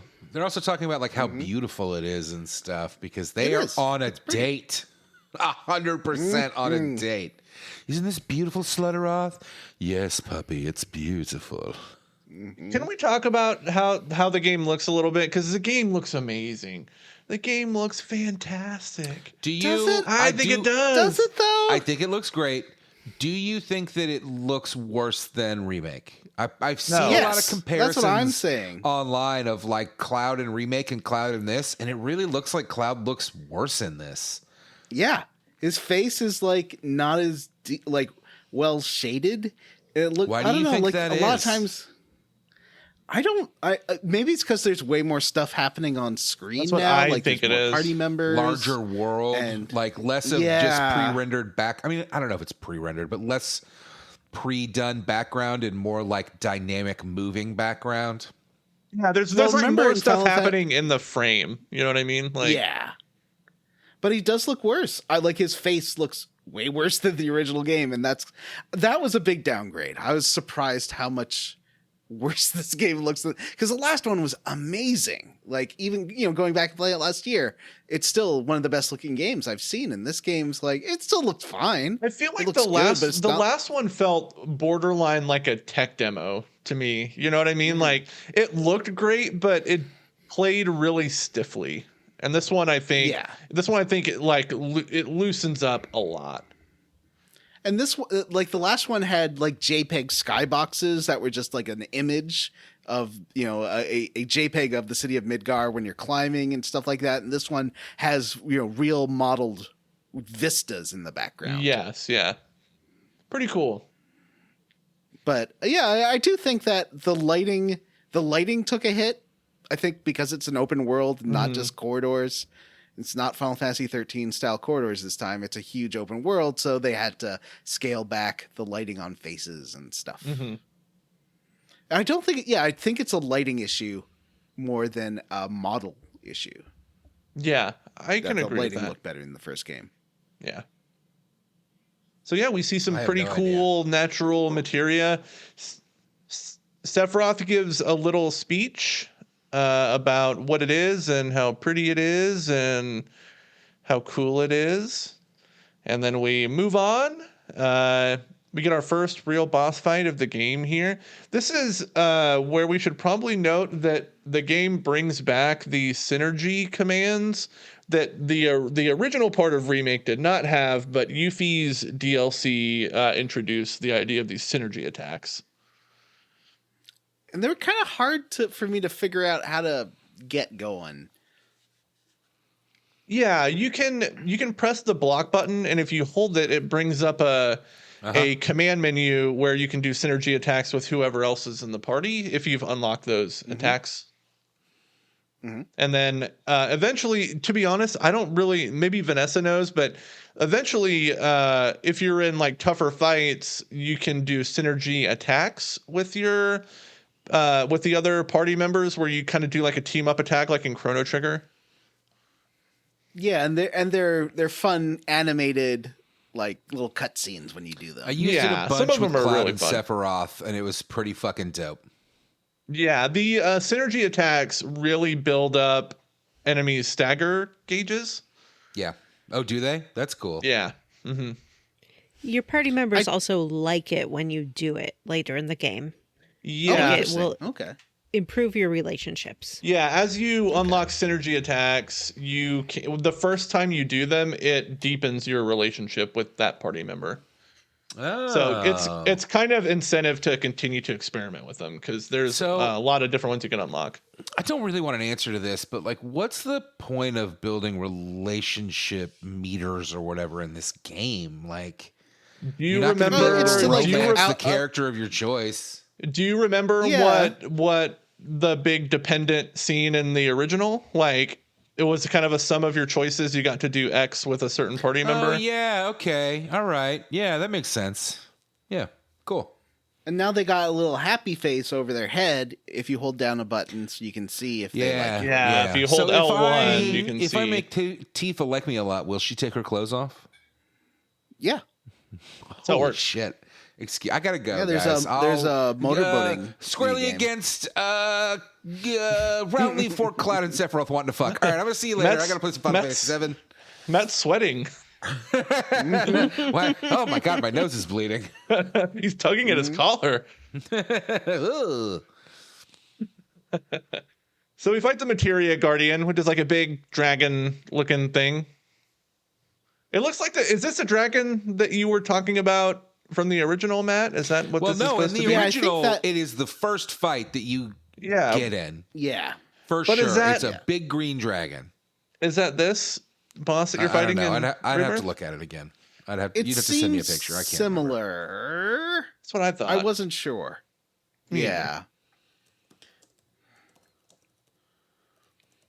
So Hey. you defeat it? Yeah, you defeat it, and then you get to the reactor. And this is when things start to get weird. Mm-hmm. We should mention that bridge breaks. Yes, there is Yeah. that whole scene, which was in the original as well, where the bridge breaks and you try to save that one soldier, but he falls into the river. The gruff-voiced soldier. What does Sephiroth say when he floats down the river? Like, he's in Destiny's hands now. Yeah. Like, what are you I talking about? guess. He's dead. But you do save. you don't know. People survive. You do save cloud-voiced soldier, so he's okay. Yeah. And Tifa's okay? Is that right? Yeah, Tifa's Sephiroth good. really goes out of his way to save Tifa first and foremost. Yeah, Sephiroth actually makes it a point at the beginning of the trek to be like, hey, like, we're responsible for these people. We need to do our best to protect them. Mm-hmm. So, yeah. So eventually you make your way to the reactor. I think the first Well, part of the for reactor that- is where you actually fight the boss. There's a mini game that's bad. I would say a little puzzle box element where you can't use the elevator because it's like Mako levels elevated. Please use Zamboni. Yeah. And you got to push the Zamboni around. Yeah, there's like and it's ambient got Mako. a cable. Yeah, and you have to use it reminds me of, we were just talking about this a couple weeks ago, but the 1984 Dune, into the background you see like a guy who's vacuuming up goop off the floor. You have to basically use this big vacuum to vacuum up all the Mako goop off the floor. Mm-hmm.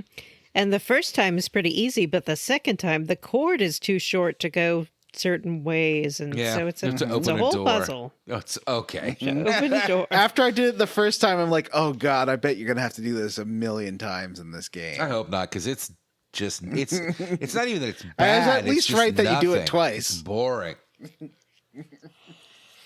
It's a puzzle. It's a puzzle. It's not a puzzle. That is a It's more puzzle. of like an It's not a inconvenience. Because you have to figure out that you have to open the door and then put it through the other way. It's teaching you the Okay. mechanic of moving things around, which will be essential to this game, no Yeah, doubt. Oh, no. and there Once needs to again, be these John. tutorials because you've never done it in a video game before. Once again, John, traversal is not a puzzle. Opening a door by hitting the open button is not a puzzle. If you have to This is a solve puzzle. a little This is a little puzzle. to get the door open, that's a puzzle. If you just Yeah, have to hit this is a open, puzzle. that's not a puzzle. That's just how doors work. John, do you think doorknobs are puzzles?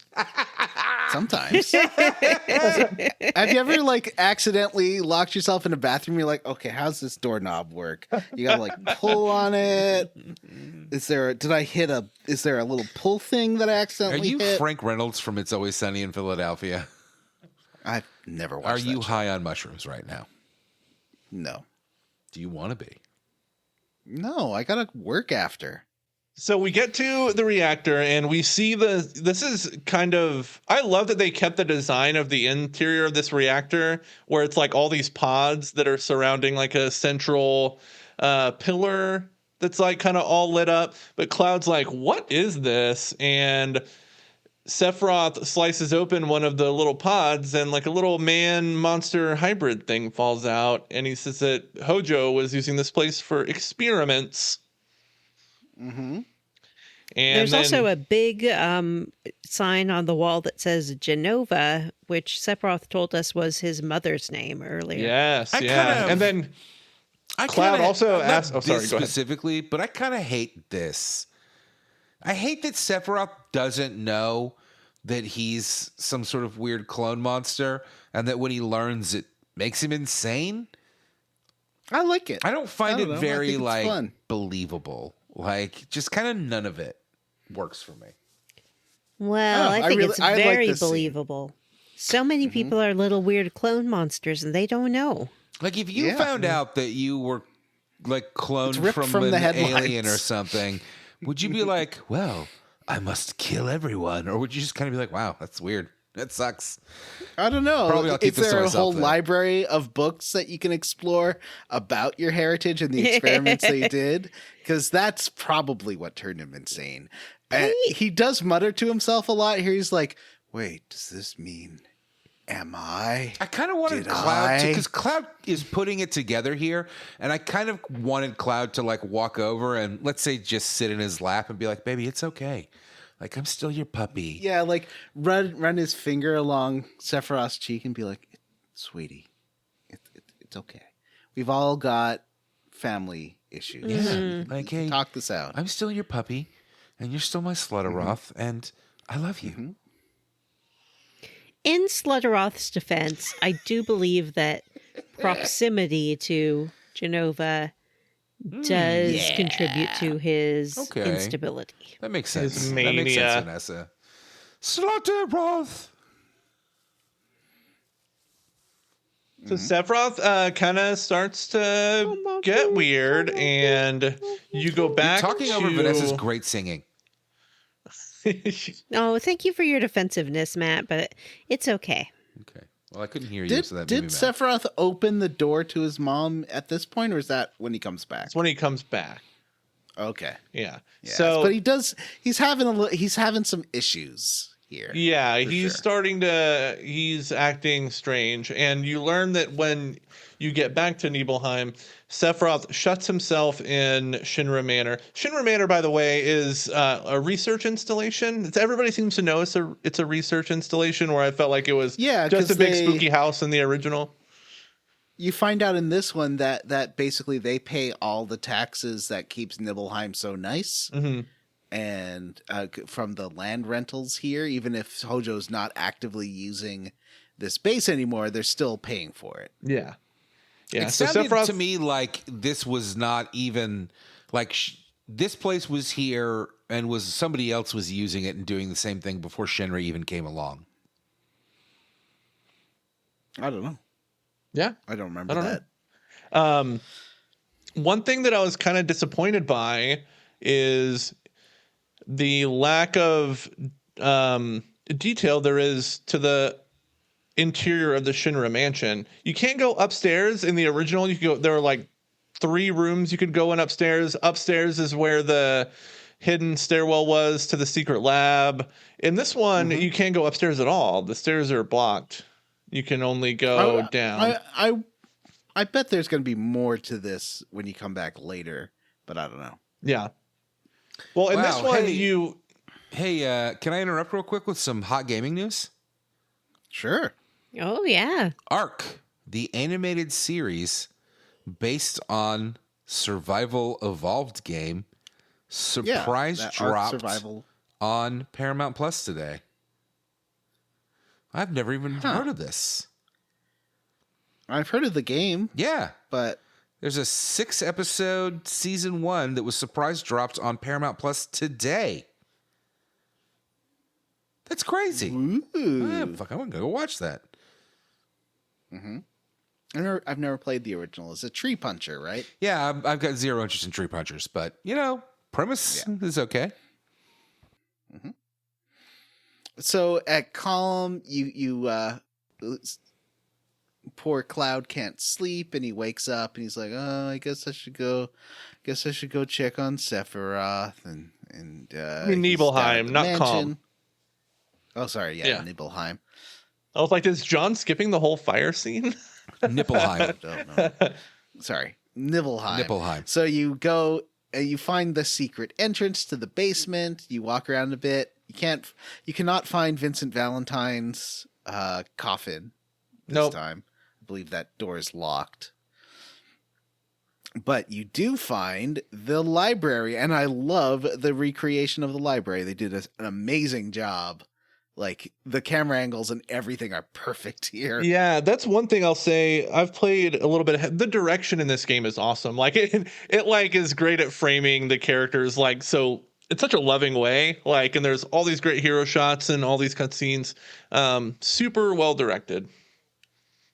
But yeah, this is a cool scene. Sephiroth is reading all these Shinra research notes and journals, and he comes to discover that what he learns from these notes is that Jenova was an ancient, and that they dug her out of the rocks, and they've been doing experiments with her, and that he's basically not like a clone of her technically, but he was a fetus who was injected with Jenova cells when he was a little baby and became super soldier guy.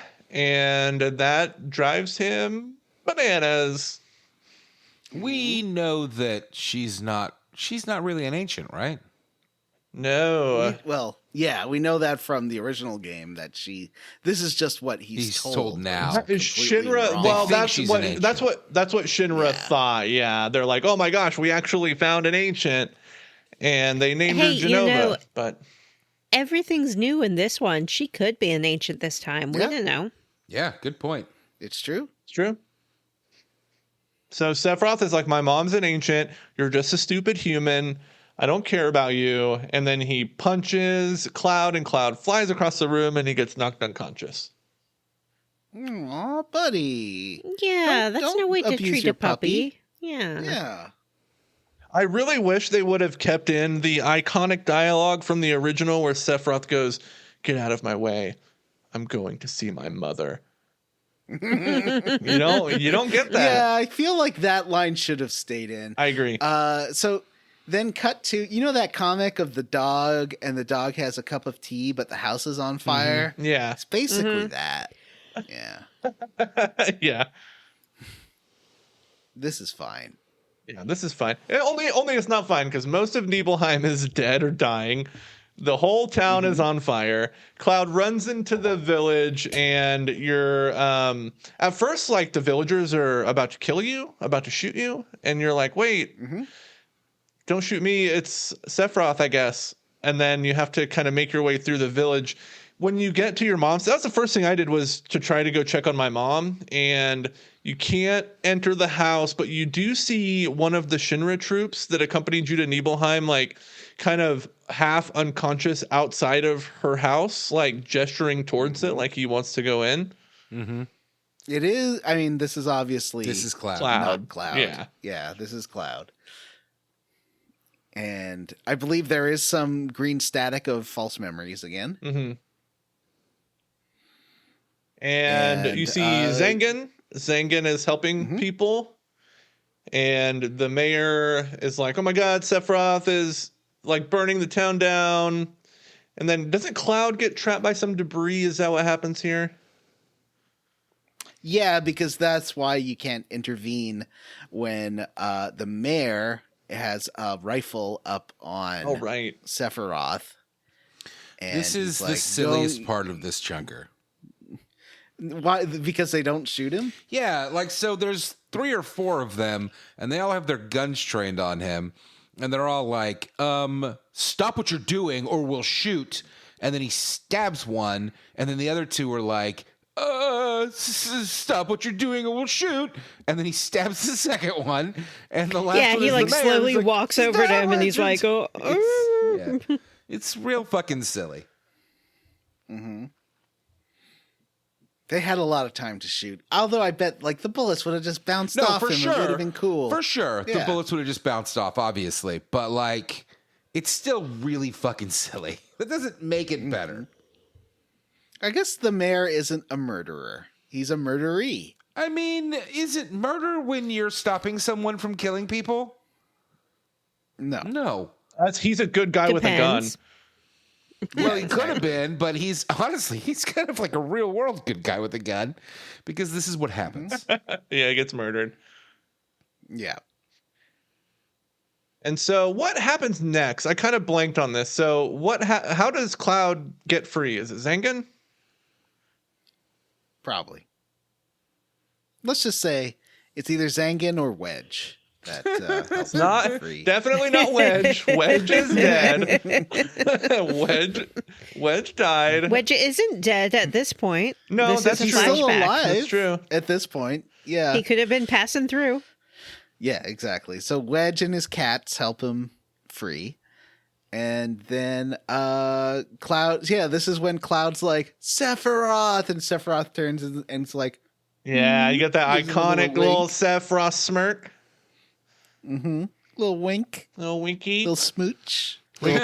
Wink! I killed your Little- mom, Yeah, hot enough for you? Wink. puppy. You thought your mom was hot before. That's dark. So we make our way back to the reactor to get our revenge on Sephiroth, and we come upon Tifa crying over the body of her dead dad. Sad. I don't remember this happened in the original, right?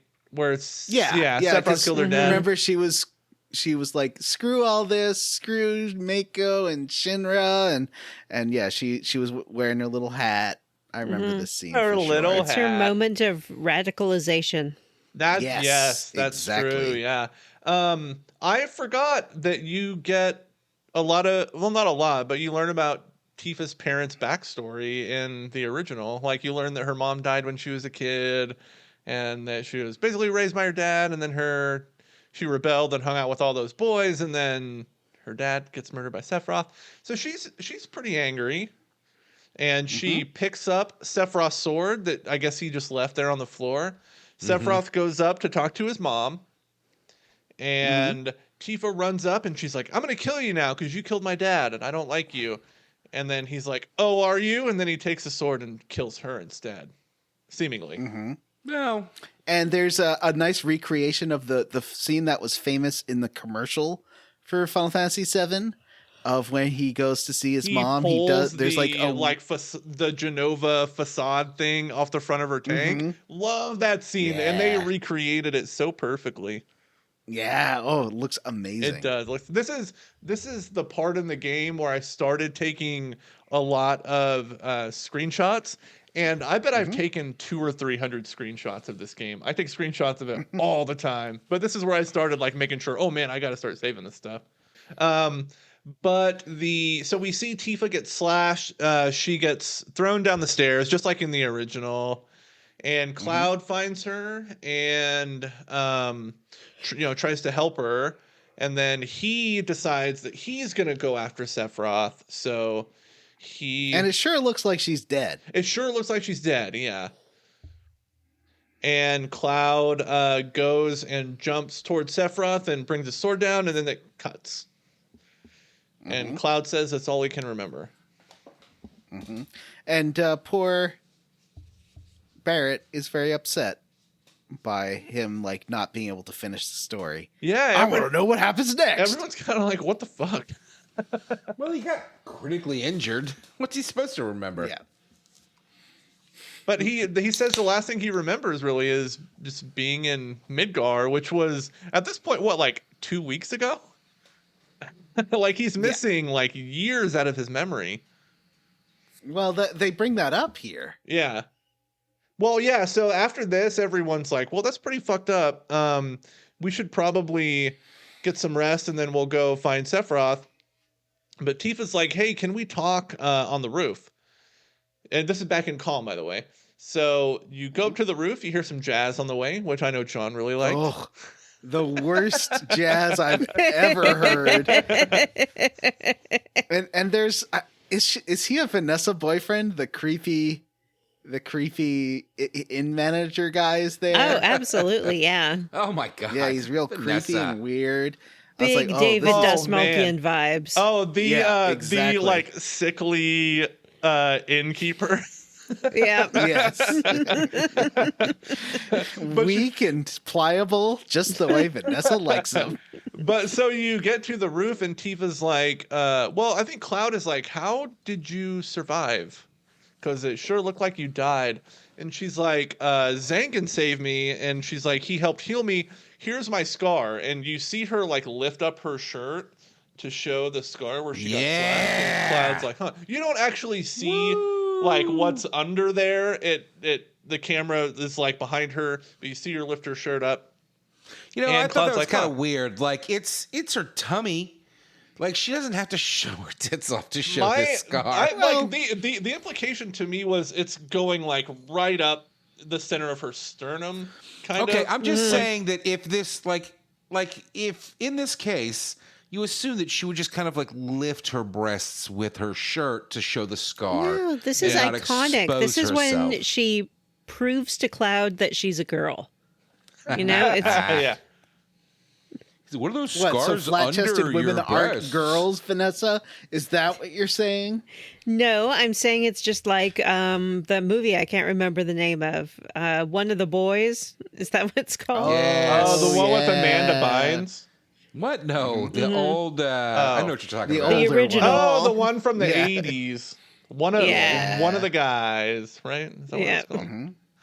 And so there's all. So Tifa also Just talks to one of the Aerith for a guys. minute, Just one. and of the Tifa's like, "So, it's kind of weird. Like Cloud's telling us all this stuff, but I don't remember Cloud. He wasn't there. That Yeah. is She asked him weird. straight up. She's like, what have you been doing the last 5 years? Like, where have you been? And he doesn't say, I don't know. He says, I can't answer that. And Yeah. she seems really put off by that. And she's like, okay, Well, I need to that's- be alone for a while. I think that's a reasonable response because why? So I felt like his implication was like, I can't say because it was, Shinra business. Like, I can't talk about classified. it. But like, you're a traitor to Shinra at this point, my guy. Like, you can say whatever the fuck you want. Yeah, exactly. But he's making it up.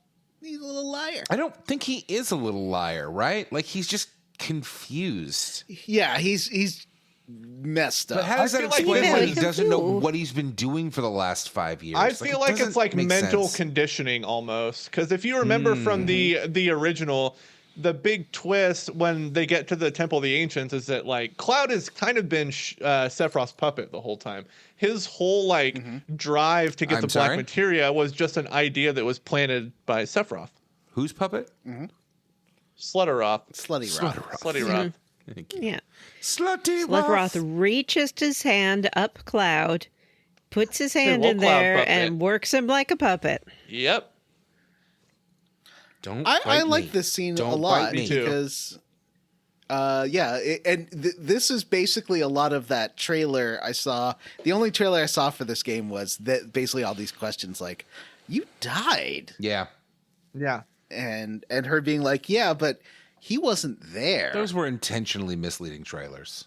Yeah, I like that. Yeah, I me too. like a misleading trailer. I'm into it. So we decide to retire for the night, and Where?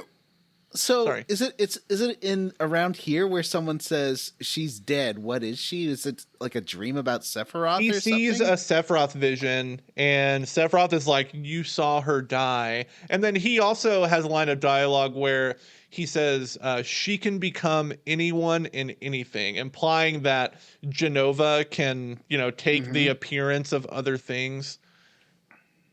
So he's kind of planting the like that. idea in Cloud's head that maybe Tifa is actually Genova.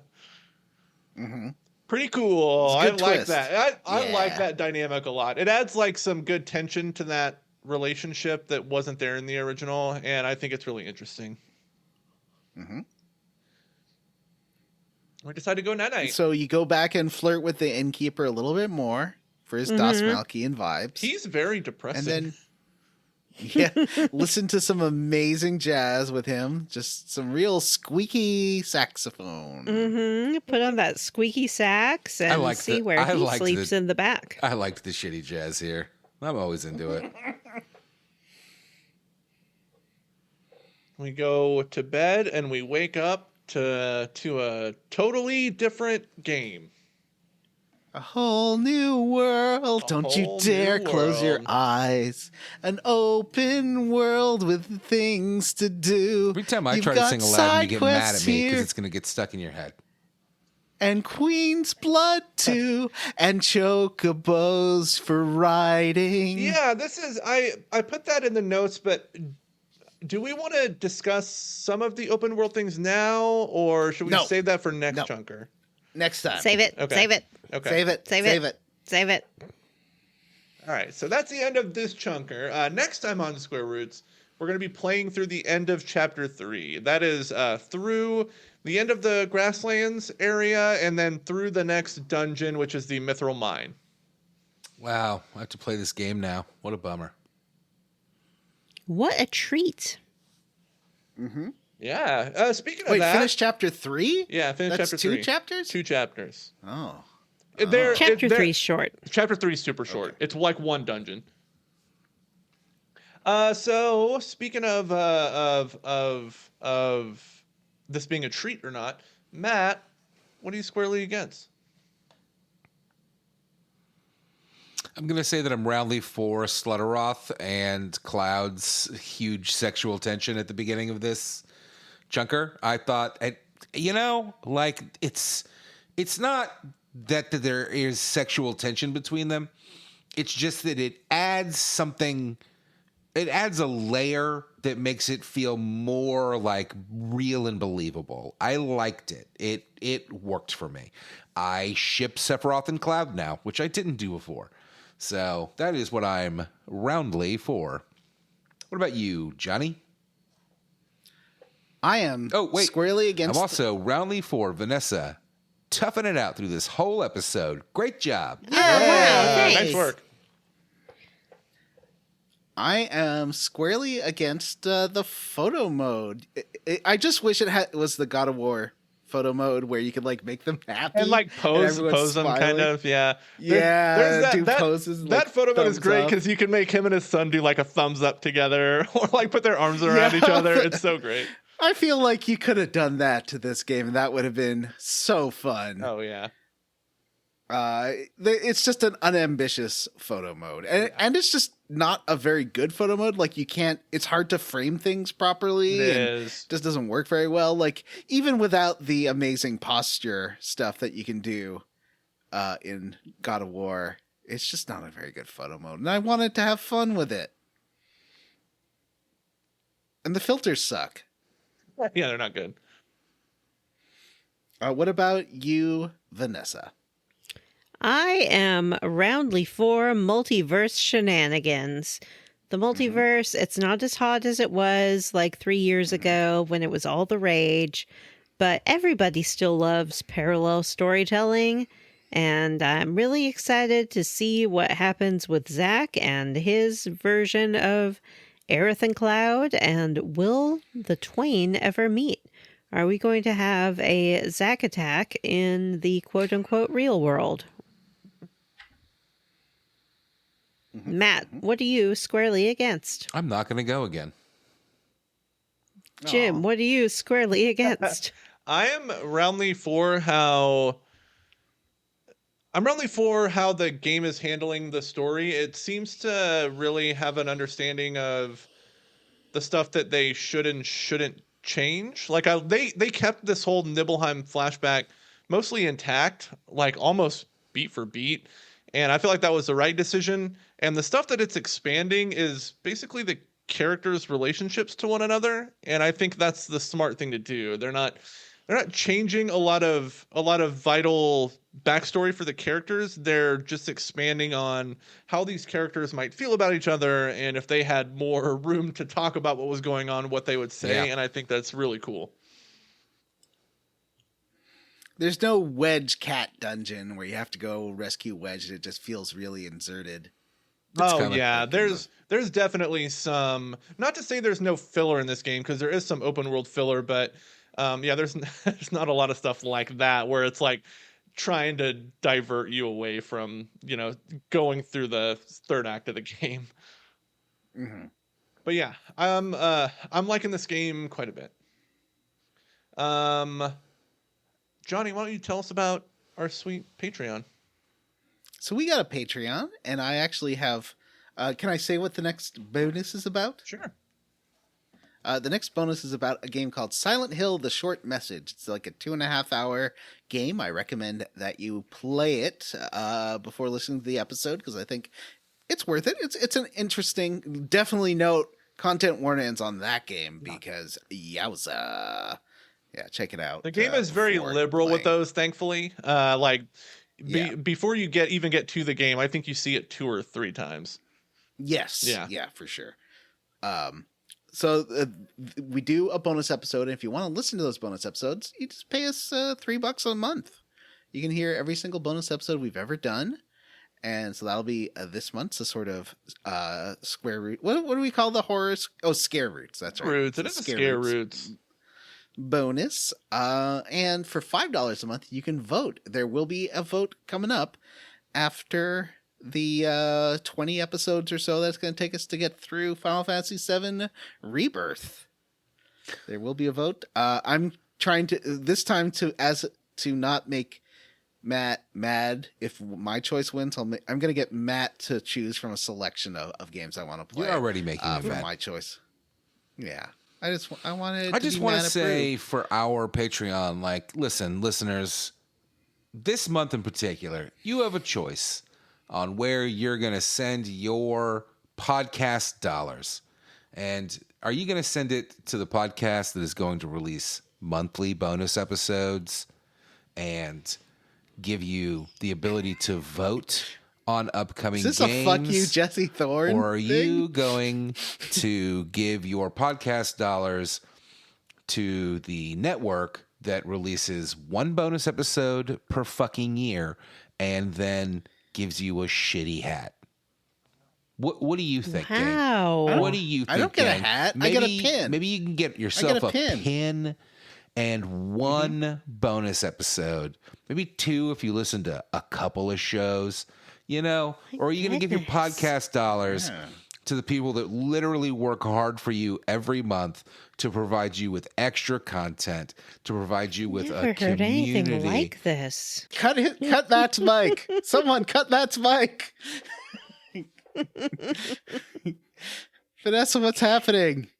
Just start reading Patreon names. Fei Fong Dong, Hexagon, Also, Rachel. if you give $1 or any amount, we read your name on the show, like Fei Fong Dong, Hexagon, Rachel, My Battery is Low, Justin Rash, William Westgard, Spoony Bard, Hey, it's me, Vivienne, Arthur A, Cameron Shoei, Kodab Games, and Robert T. I'd like to think, oh God, step on me, please. Actually, I should reread that. Oh God, step on me, please. Friend of DeSoto, Aaron O'Toole, Wishbone is gay, Lex of Ariel, Jess Ray, John Scalia, Loafing Around, Fresh Eyes, Dr. Fine, Say Everyone's Name, Doom Train, and Mike. Eduardo Franco, Brian Pitt, Chris Penyak, Eric Pickmany, Explosive Diarrhea, Eridul, Edarul, Anthony Lerma, Sean Walsh, John B. Quaker Oatman, Ryan, Joseph, Lord Seekers, Eric Templar Tantrum. Epic Templar Tantrum. Oh, I fucked it up too. Lord Seekers, Epic Templar Tantrum. Thank you, Amanda Pyers, Tracy the Borg Queen, Ryan Schmidt, Nick Bregerth, Omen Ran, Sexy Grandma's Retirement Home, Ross Hartley, Andy Best, Ari Corpivara, Chris, Jake Dickerson, Mary Queen of Scoffs, and David Shook. If you'd like to send us an email to have read on the air, our email address is squarerootspodcast@gmail.com. Come see us at our Facebook group, the Square Roots Podcast Group for smart, cool, very attractive people, or find us on Blue Sky at squarerootspod.bsky.social. Please rate, review, and subscribe on iTunes, Ghana, or wherever you listen to podcasts. Thanks to Stephen Morris for our Square Roots theme. You can find Stephen on Twitter as Beige on Beige, and on YouTube. Links in the show notes. How do I change that? All right, for Square Roots, I'm Jim Banks. I'm Matthew Van Zant. I'm Johnny Brandon. And I'm Vanessa. Bye. What? Vanasty. Bye. Vanasty. Vanasty. Vanasty I'm a girls. Vanasty girl. Don't you want to play games with me? Do you think I'm Vanasty girl? Bye. Bye. Bye.